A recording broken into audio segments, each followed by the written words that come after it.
All right, welcome in everyone. Another hot off the press edition of Matchday Minus One. It is brought to you by our friends at PointsBet. Adrian Healey in the company of Michael Lahoud here at St. David's Performance Centre. Good to see you, sir. I know you've battled up some I-35 traffic, which is always an obstacle, isn't it? To get Well, there's different versions if I get up there. Most days it's the Lahoud Express taking up Amtrak. You have your own lane, don't you? I know. Right on the I wish outside. there's HOV lane, there's carpool lane, and there's Lahoud lane. Please, Texas, create a Lahoud lane for me. Lots to get to ahead of Austin's next game, the trip to Sandy, Utah. Love it up there. Austin taking on RSL on Saturday. But before we get to that, let's call it the recap. And two very different games to recap. Let's start with the good news. The game against Montreal, Michael. What did you take away from it? I must admit, I was not watching this game live as I was doing another game for Apple out in San Jose. But of course, I was keeping an eye on it. It was actually before our game, so I had it on my phone, but I couldn't really see what was going on other than the scoreline. An exercise in patience that paid off for the team.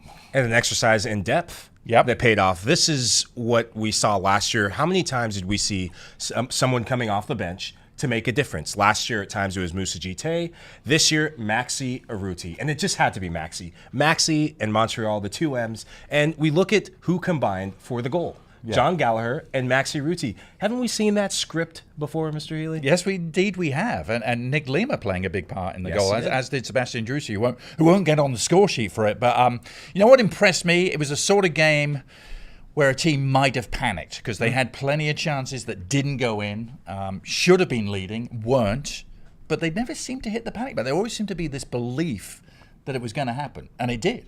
In a game like that, especially when you're playing against a team like CF Montreal, and they're a team that lull you to sleep a bit, where they didn't start well. Austin were on the front foot to start the game, and then they just create a chance out of nothing. Ramon Kyoto, who we highlighted as a player to watch, had a couple nearly moments. Brad Stuver, one of the unsung heroes of this game. Sure. Right before halftime, Stuver makes a monumental reflex save that keeps it 0-0. If that goes in, then it's a different talking point, and Austin are having an uphill battle in the second half. Yeah.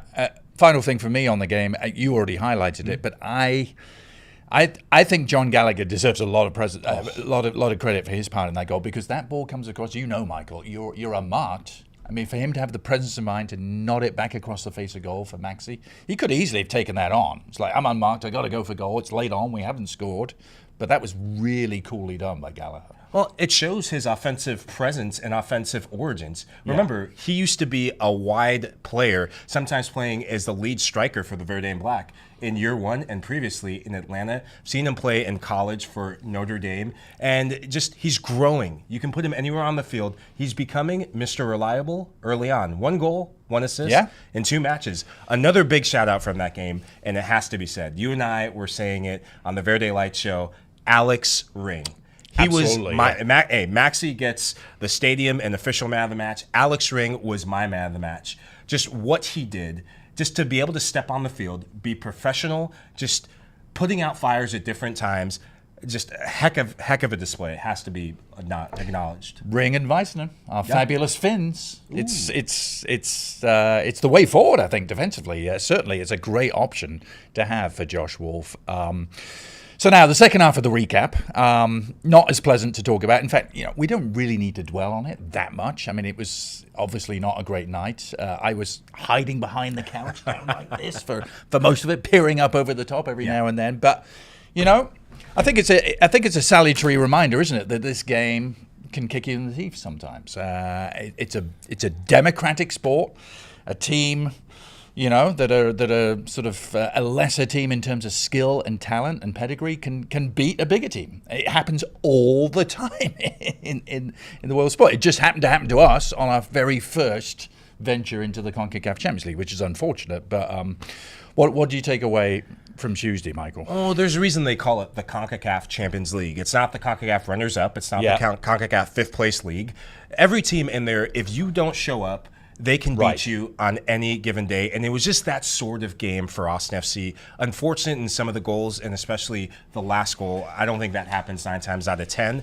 But there's a lesson to be learned in that. Is this isn't just a one-off and one leg sort of tie. There's a second leg. The biggest play of the tie is that Emiliano Rigoni, late in the game, he sprinted back and he saved a goal that would have made it 4-0.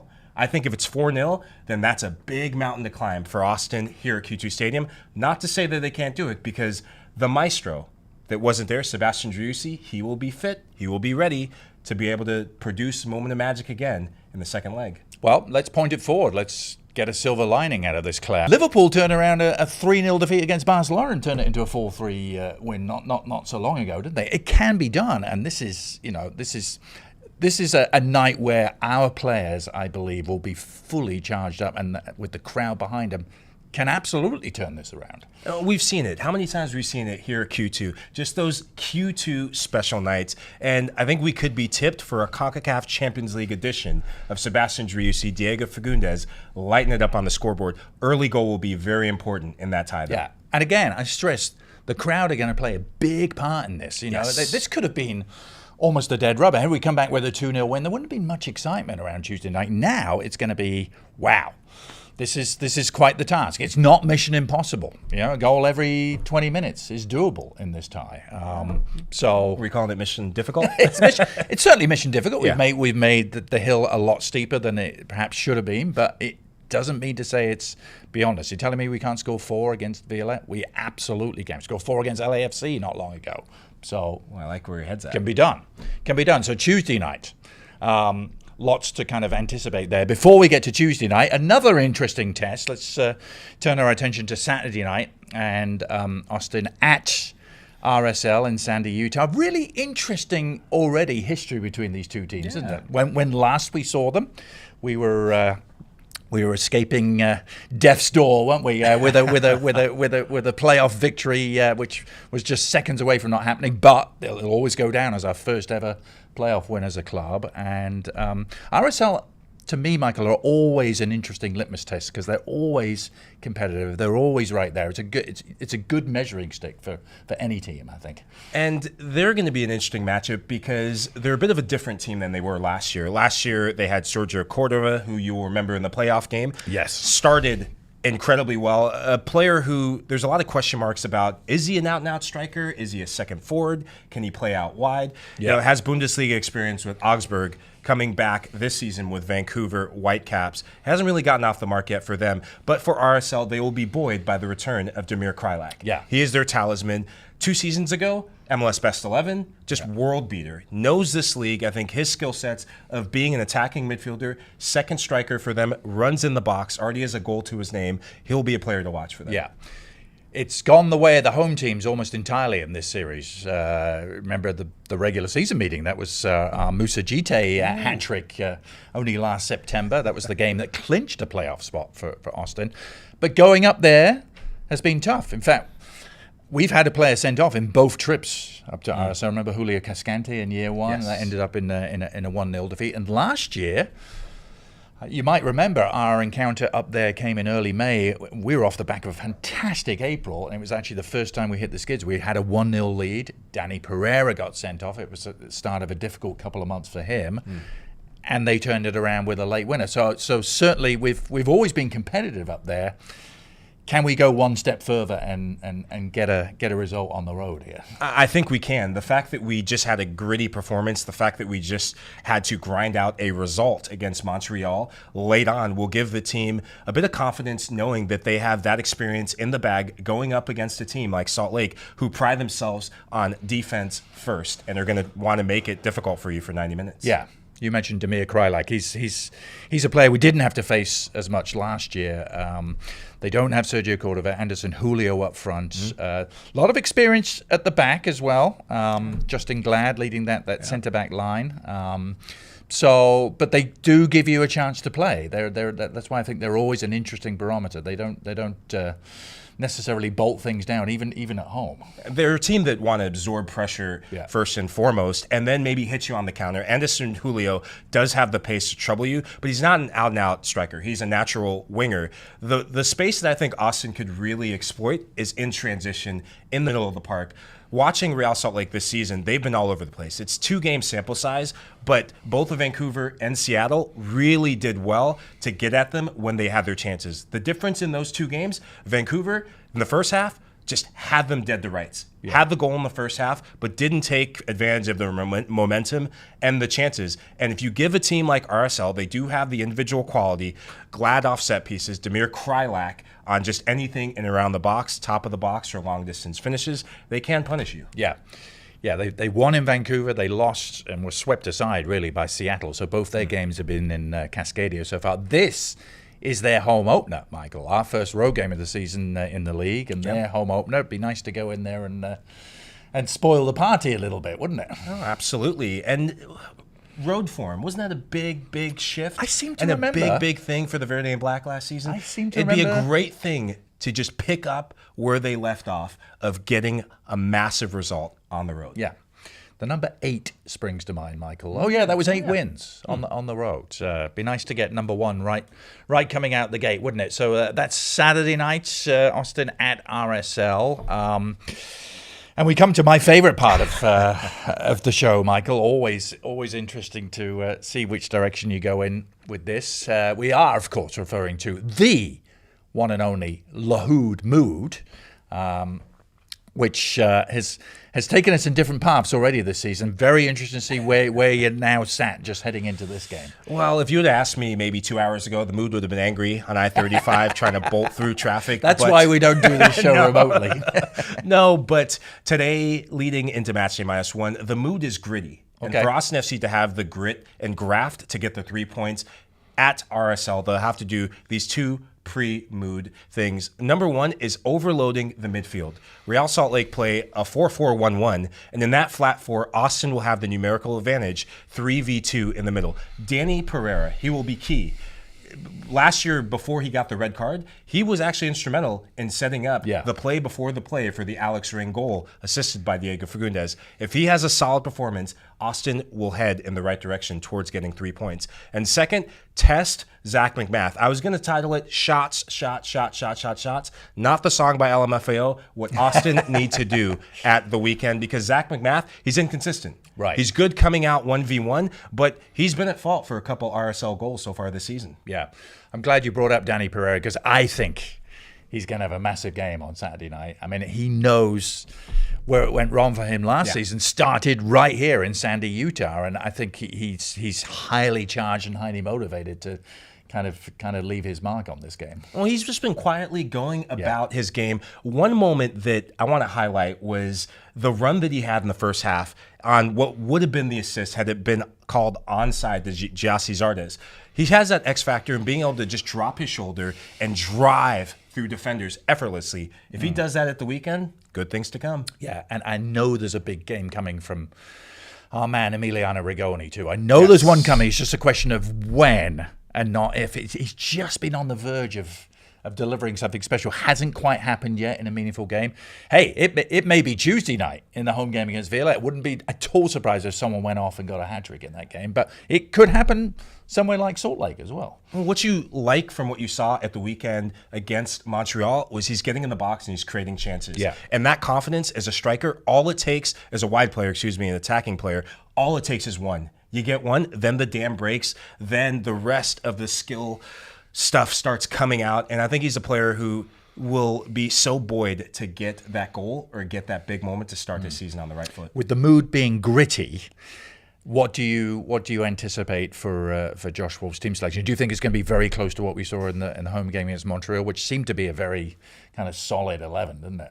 I think that this is a good chance and great opportunity for the likes of John Gallagher on one side, Nick Lima on the other. Yep. Just they were so crucial to the run-in towards the playoff last season, and they were on the field in the MLS Cup playoffs against RSL in that win. Indeed, they were. So, with the mood being gritty, let's take that in to Sandy, Utah, and move on to a moment of gratitude. I think we've got to shine a light on the Austin FC Academy again, Michael, and what they've been doing across the different age levels. I mean, in terms of team performance, they're all up near the top of their respective standings in their own competitions. But it's really the individual performances that have really caught the eye, and the number of players who've been called up to U.S. men's national team camps and teams at different age groups too. And this has been happening since the onset of the Austin FC Academy. And it's a credit to Tyson Wall and his staff, but really a credit to those players, young players who are taking in the philosophy, who are really just being nurtured and growing here in the city of Austin and at St. David's Performance Center. You can be given all the resources, all the tools, but it's up to you as a young player to learn. And you have some great resources, not just in your academy coaches, but in first team staff members and first teamers like the Alex Rings, the Sebastian Driussis, and a player like Diego Fagundes who walked in those boots not too long ago. Yeah, Micah Burton, again, deserves a special mention. We've mentioned his name many times on the show before, but he played a big part in helping the US under-17 team qualify for the World Cup later this year, which he will be heading to. It's terrific for him. A couple goals, I think 3 goals during that qualification campaign. Didn't end up the way they would have wanted in that final match against Mexico, but it doesn't matter. They've qualified. Cannot wait. I think the tournament in Peru later this year. Cannot wait to have our first Austin FC player playing in an international World Cup at the youth level. Yeah, that's going to be terrific to watch. All right, that will just about do it. Keep the faith, you know. One defeat does not make a season, and if anything, it provides a springboard to power back. And this team more than capable of it. I am actually really excited about Tuesday night. I think it could be something special. But Saturday night first to get through. Can they go get a share at least of the spoils, or even upset the home opener completely for RSL? More than capable of doing it with their road form from last season, Michael. I think one of the most underestimated and really appreciated traits of the club in the last year I've seen a transition in is character. Yeah. There's been character-defining wins, character-defining moments, and I think the game Tuesday against Violette could be a character-starting version of this year's team. So RSL against your Verde Black. You know where to find it. Apple TV, MLS Season Pass. It is, what is it, Mountain Time, so it is a bit of an earlier kickoff here, or is it a later one? Am I going the wrong way? No, it's later, that's right. Yeah, so it's 8:30 our time, 7:30 Mountain Time. I will be in different pastures again, Michael. I get to go to Kansas City this week for their game against the LA Galaxy, but I'm counting down the days to that first Austin game. It's getting close. It'll be the Colorado home game in a couple of weeks. So. Yeah. Well, before we close, I just want to congratulate you on getting your personal Apple MLS broadcast off. I got to see it. San Jose against some other team out west. Yes. But San Jose, but I thought you had a great call, you and Kobe Jones, so more to come for you. And it was actually a pretty good game too. San Jose coming back to win it after being down early, and a pretty good couple of goals as well for them to win. So, but I really look forward to being in the Apple booth at Q2. Not long now. So thank you, sir. And don't forget Verde Lights, and I think we're actually going to get a double dose of Verde Lights this week. So this is the KXAM pregame show we do down at KXAM with, we did it with Noah last week, Roger Wallace the week before, and I think it's going to be shown twice from now on, at not just 5 o'clock on Saturday pregame, but also 11:30 as well. So it gives you 2 chances to catch it. We heard from a lot of folks that weren't able to watch it on the day of the home opener because they were already on their way to the stadium. This is a road game, so I imagine there's going to be a lot more people watching. KXA, actually, it's the CW. I should point out. The CW, 5 o'clock on Saturday, and I think a first airing at 11:30 for Verde Lights. Hope to see you for that one, and we'll be right here to preview the next game, which is the first Texas derby of the season. That'll be Matchday -1 next week. We'll see you then.